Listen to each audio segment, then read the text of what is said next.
À 221, une autre vision de la télé.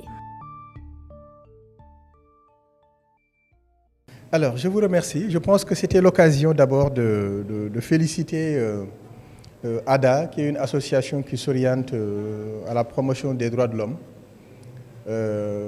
en partenariat avec Academia, pour un peu créer un aéropage composé essentiellement d'étudiants en droit, en sciences politiques, pour discuter à l'occasion de cette journée de solidarité dédiée aux réfugiés du monde, de discuter de cette question-là. Et c'était l'occasion également pour nous, au-delà des réfugiés, de faire un focus sur toutes les personnes qui se déplacent. Donc les personnes déplacées, parmi lesquelles les migrants, les Sénégalais de la diaspora, leur statut juridique, les difficultés auxquelles ils font face au quotidien.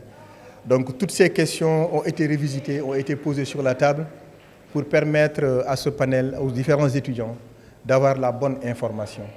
Et donc c'était un espace de dialogue assez productif, un espace de dialogue assez positif, où toutes les conventions, tous les protocoles afférents aux réfugiés, à leur statut, à leurs conditions d'accueil, à leur vie au moment où nous en parlons, nous ont permis effectivement d'être solidaires à leur endroit. Et donc féliciter ADA pour cette belle initiative, mais également l'université Academia qui nous a servi un peu de cadre d'accueil. Je pense que c'est regrettable, hein, comme a l'habitude de dire le président de la République du Sénégal, qu'au XXIe siècle, que des gens aient des difficultés d'accès aux documents administratifs. Et en son temps, il avait donné instruction aux ministères concernés, notamment le ministère de l'Intérieur, le ministère des Affaires étrangères, pour que ces problèmes-là ne puissent plus figurer parmi ceux-là que pose la diaspora. Donc c'est regrettable, vraiment c'est regrettable que nos compatriotes en Chine puissent avoir des difficultés pour le renouvellement de leur passeport. D'autant plus qu'il y a un centre de production de passeports qui est à Riyad, qui aurait pu faire le déplacement en Chine pour pouvoir enrôler les compatriotes et puis pouvoir éventuellement leur faire leur production de passeport. J'espère que c'est un vieux souvenir et que les autorités en charge aujourd'hui de ces questions ont bien entendu nos compatriotes et que la question a été réglée. Si ce n'est pas le cas, je souhaite qu'à travers votre micro, que ça puisse être le cas et que plus jamais des questions de cette nature-là puissent se poser. Parce qu'effectivement, des dispositions ont été prises par le chef de l'État pour que plus jamais nos compatriotes établis à l'étranger aient des difficultés d'accès aux documents administratifs. Alors, là c'est l'universitaire qui parlait. Nombreuses sont les études qui aujourd'hui cherchent à prédire la fin des migrations. Mais ce n'est pas possible. Les migrations sont un processus inhérent à la vie de l'être humain. Si les animaux migrent pour chercher des points d'eau, migrent pour aller chercher du pâturage, migrent pour aller chercher des conditions beaucoup plus favorables à leur production, qu'en sera-t-il des êtres humains? Les êtres humains également vont continuer à migrer à la recherche d'un bien-être, pour un équilibre spatial, un équilibre géographique. Le peuplement du monde se fera toujours par la migration. Aujourd'hui, le Sénégal, qui a découvert du pétrole, qui a découvert du gaz, sera également, plus qu'il l'était, un territoire de migration. Donc très bientôt, notre balance migratoire sera positive. Il y aura plus d'arrivées que de départs. Parce qu'il y aura de la main-d'œuvre, il y aura de l'emploi. Le pétrole qui est trouvé, le gaz qui est trouvé va offrir beaucoup de perspectives, et aux jeunes Sénégalais, mais aussi aux jeunes Africains. Il faut que notre pays se prépare à ça. C'est l'appel que nous avons lancé à partir de cette rencontre d'aujourd'hui, pour que le gouvernement du Sénégal puisse anticiper cette question-là, qui ne tombera pas de si peu. Elle est déjà là. Il faut qu'on s'y prenne trop tôt pour que ça ne nous fatigue pas et que ça ne nous mette dans une situation d'embarras. Évidemment, l'Occident va continuer à recevoir les migrants du monde, parce que l'Occident est beaucoup plus développé que le reste du monde. Inévitablement, il faut que nous puissions avoir un nivellement par le bas afin que les migrations puissent se stabiliser. Et c'est ça le travail que nous tous nous devons faire. Et c'est l'appel que nous avons lancé. Je considère que la migration fait parler. La migration fait rêver. Aucun que ce soit une ONG, que ce soit juste le migrant lui-même, que ce soit un État. On a tendance à très tôt aller vite en besogne, sans avoir les éléments d'explication nécessaires. L'Union européenne a toujours soutenu le gouvernement du Sénégal. Il est évident qu'il continuera à soutenir le gouvernement du Sénégal. L'Union européenne cherche aujourd'hui à faire en sorte que les jeunes Sénégalais ne quittent plus leur territoire pour prendre l'océan et perdre leur vie. Aucun État au monde ne l'acceptera. Le Sénégal ne peut pas l'accepter. Et donc, sous ce rapport, que l'Union européenne accompagne le gouvernement du Sénégal pour freiner le processus de migration irrégulière. Mais dans le même temps, il faut comprendre que l'Union européenne est composée de pays démocratiques avec lesquels le Sénégal entretient des relations bilatérales très étendues et qui touchent à plusieurs domaines, de l'agriculture à l'élevage, à la formation professionnelle, qui touchent à beaucoup de questions. Donc si l'Union européenne intervient au Sénégal, considérant tous ces domaines de coopération, pourquoi vouloir tout résumer à la migration? La migration n'en est qu'un élément. Et donc cet élément migration qui a tendance à prendre tout l'espace, c'est là où le piège dans lequel Boubacar Seye est tombé. Donc il n'est pas question de dire que des milliers et des milliers de milliards ont été engloutis au Sénégal par la migration et ont été détournés. Par qui? Peut-il nous dire qui a détourné l'argent? C'est là où le débat aurait été beaucoup plus gagnant. Mais quand tu jettes en pâture comme ça un gouvernement, le mettant en mal avec ses compatriotes qui sont établis à l'étranger, c'est de la mauvaise foi. Et je ne cesserai de lui dire ça. Il faut qu'il arrête. Une ONG comme ça, l'ONG n'importe laquelle, a vocation à apporter sa main, sa contribution, mais non pas à être un pourfendeur, à pointer du doigt parce que tout simplement tu penses que tu as la bonne info. Là, il s'est fourbé, il s'est pointé, il n'a pas la bonne info et il l'a démontré à la face du monde et c'est dommage pour lui. Vous injectez pratiquement 200 milliards parce que ce ne sont pas les mêmes réalités qu'il voit sur le terrain.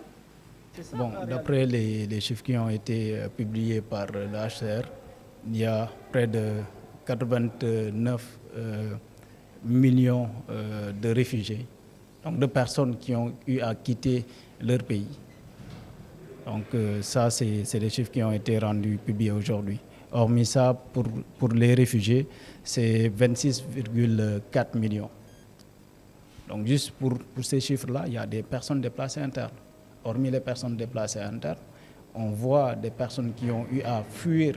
Pourquoi? Parce qu'il y a conflit. Et d'autres qui ont eu à fuir parce qu'il y a réchauffement ou bien changement climatique, c'est-à-dire les catastrophes.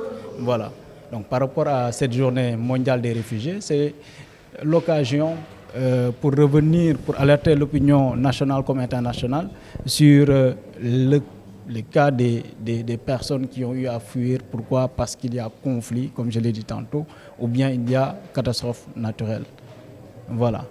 Donc c'est pourquoi aujourd'hui on est venu ici à Academia, les remercier pour interagir avec les étudiants donc, sur ces problématiques-là.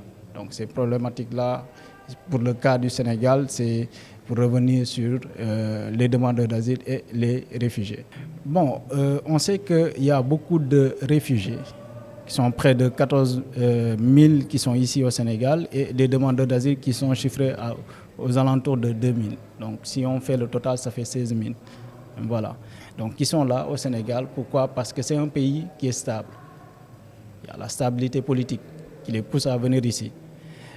Il y a eu beaucoup d'efforts qui ont été consentis par les autorités. Néanmoins, ce qu'on note, c'est qu'il y a quelques soucis. Les soucis, c'est d'ordre procédural. Et il y a un projet de loi qui est là, qui date de 2012, qui est toujours dans les circuits, et qu'on aimerait bien que les autorités puissent sortir ces projets de loi-là pour résoudre les problématiques que rencontrent les demandeurs d'asile et même les réfugiés. C'est juste pour... Vous savez, il y a d'autres lois qui sont un peu obsolètes, qui datent de 1961, qui a été modifiée en 1975.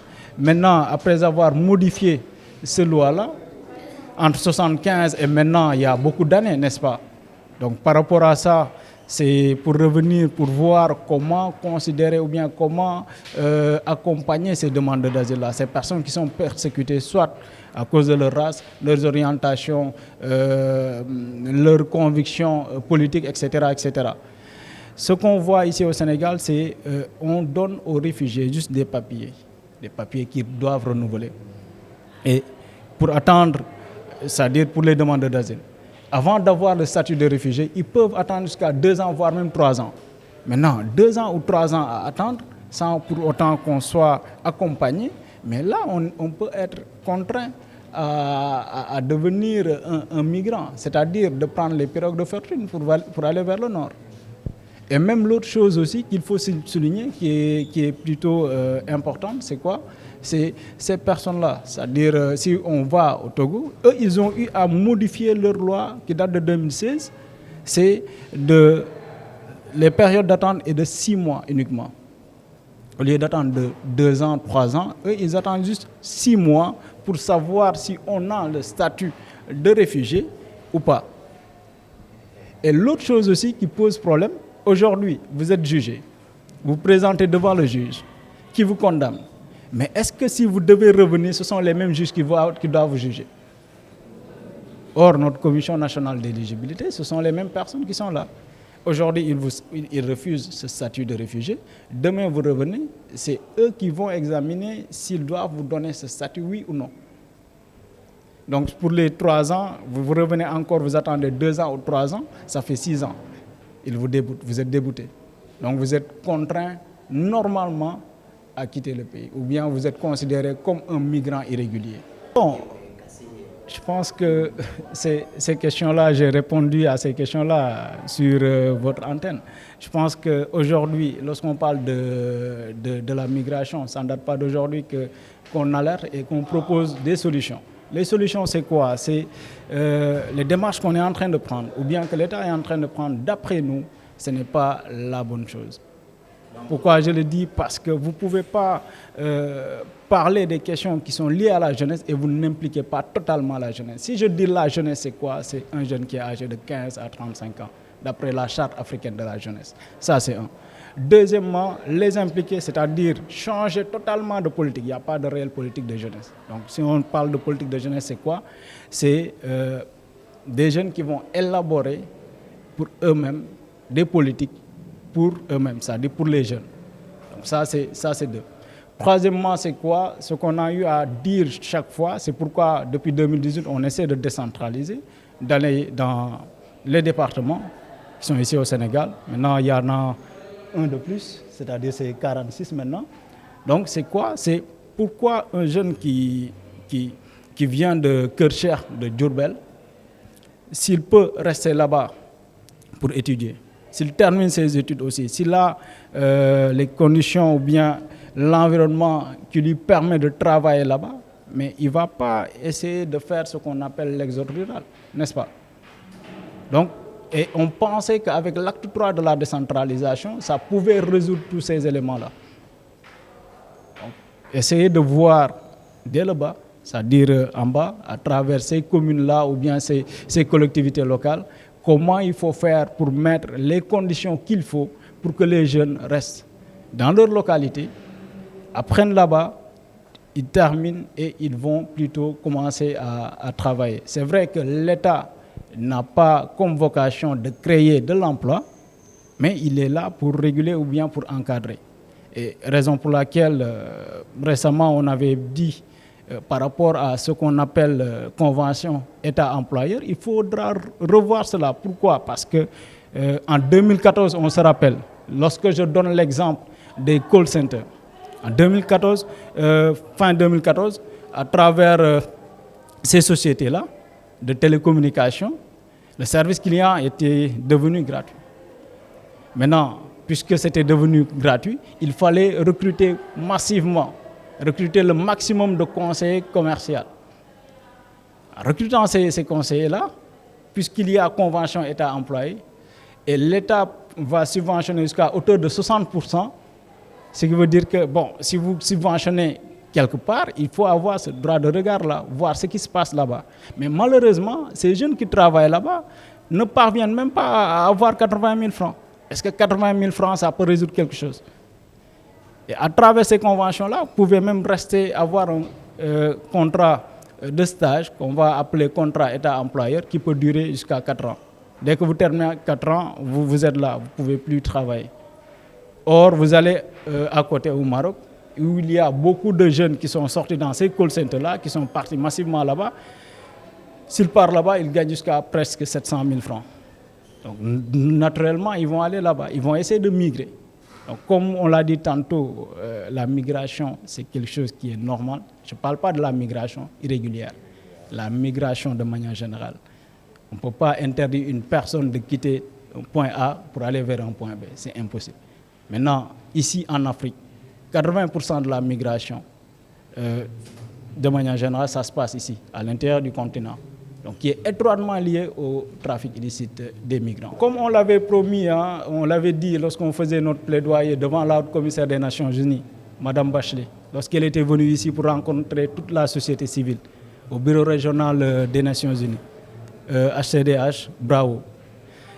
Nous avons dit que non seulement nous avons fait ce plaidoyer-là pour parler de la jeunesse, parce que qui migre, ce sont les jeunes, qui migrent de manière irrégulière, les jeunes. Donc, après avoir fait ce plaidoyer-là, nous avons essayé de trouver c'est-à-dire de faire non seulement ce genre de panels-là, mais au-delà des panels aussi, essayer de conscientiser les jeunes, leur dire qu'il est possible de rester ici et de réussir. Il est possible aussi de changer les choses. Ce n'est pas parce que vous ne trouvez pas de travail que voilà, vous allez rester là découragé. Et il y a d'autres initiatives que nous entreprenons. Depuis lors, nous avons eu à faire aussi non seulement des communiqués, et vous les reprenez tout le temps. Hormis ces communiqués-là aussi, il y a des rapports qui sont envoyés auprès de ces ministères-là. Raison pour laquelle, notre dernière rencontre où vous étiez venu, vous avez vu qu'il y avait pas mal de directions qui étaient là. Parce qu'on a senti qu'il y avait déficit de communication. Et ça date de 2018 ou 2019, lorsqu'on était en train de faire ce panel-là sur la migration à Biscuiterie. Pour dire qu'il y a déficit de communication, inviter ces acteurs-là, c'est-à-dire ces directions-là, qui vont directement parler avec les jeunes. Les jeunes qui leur disent aussi leurs soucis, quels problèmes ils rencontrent. Donc, dès qu'ils ont l'information qu'il faut, nous ne faisons que suivre pour voir réellement, si vous dites que vous financez, est-ce que réellement, si nous renforçons, c'est-à-dire d'abord de faire ces campagnes de sensibilisation-là, ensuite de renforcer les capacités des jeunes, et après, ils demandent le financement. Donc, financement, s'ils ont tout ce qu'il faut, si vous ne les financez pas, là aussi, nous allons créer encore. Les pays européens qui avaient des projets au Sénégal ont transformé leurs projets. D'abord, notre établissement est dans une logique collaborative avec l'association ADA, M. Mbeng qui est présent à ma gauche, ainsi que l'honneur que nous avons eu d'accueillir M. l'ambassadeur, son Excellence, M. Souri Kaba. Nous sommes dans une logique collaborative qui donne la possibilité à nos apprenants de pouvoir échanger avec des personnalités remarquables pour pouvoir approfondir leurs connaissances en la matière. Donc notre logique est d'abord une logique collaborative, car dans un sens de laïcité, nous ne nous intéressons pas à des aspects qui sont purement politiques, mais nous sommes dans une logique scientifique. Donc cette chance que nous avons d'avoir eu M. l'ambassadeur ainsi que M. Mbeng à nos côtés, c'est pour donner la possibilité à nos apprenants d'avoir des outils ainsi que des informations qui sont relatives à leur formation. C'est un premier pas, car la collaboration elle va continuer. Nous sommes à l'écoute de M. Mbeng et nous sommes aussi à l'écoute de M. l'ambassadeur, car nous avons besoin de ce type de personnes-là. Donc cette logique collaborative, elle va continuer dans la mesure où c'est une logique gagnant-gagnant. Nous leur donnons la possibilité de pouvoir échanger leurs expériences professionnelles avec nos apprenants. Ainsi, ils vont servir leur pays respectif. Pourquoi je vous disais que la logique est purement scientifique. Peu importe l'association, si nous considérons que l'association est une identité remarquable, que l'association nous donne la possibilité d'enrichir nos apprenants, nous sommes dans cette logique collaborative, peu importe le sujet qui sera abordé, car tout doit être discuté.